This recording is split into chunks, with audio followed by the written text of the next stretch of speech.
भाजपा से टिकट कटने के बाद कुल्लू से निर्दलीय चुनाव लड़ रहे महेश्वर सिंह को भाजपा हाईकमान ने अचानक शिमला बुला लिया और वे हेलीकॉप्टर से दोपहर बाद शिमला पहुंचे।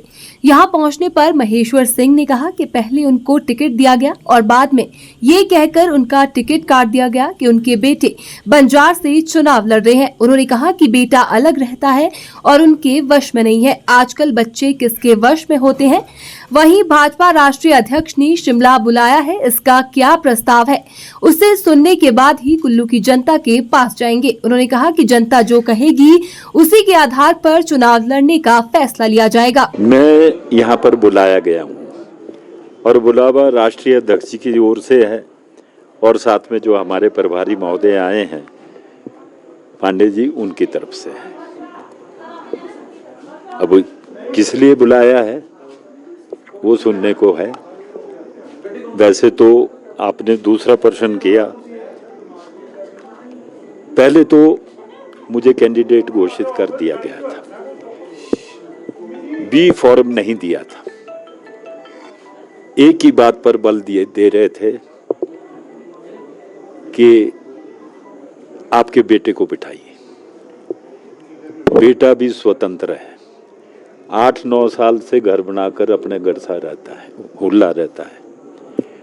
मैंने कहा किसके बस में होते हैं बच्चे।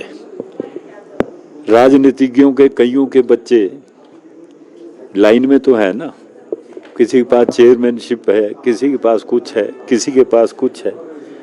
तो अब मैं कैसे इसको मनाऊं। तो फिर ये इस बात पर अड़े रहे। फिर बी फॉर्म नहीं मिला और मैंने निर्दलीय क्यों भरा कि जब लोगों में जाएगी का खबर कि महेश्वर सिंह का नॉमिनेशन रद्द हुआ तो कई तरह की चर्चा करो कि कैसा बेवकूफ था कि इतनी साल से था, अनुभव नहीं था कि तब का हुआ रद्द की, वो क्यों रद्द हुआ। तो रद्द होने से पहले मैंने नड्डा जी को ही फोन किया कि भाई आज अंतिम दिन है और मैं प्रतीक्षा में हूँ। आपने बोला था तो वो मैं नहीं कर पाया, फिर आपने फिर भी बोला कि भर लो, तो भर का जब भरा था।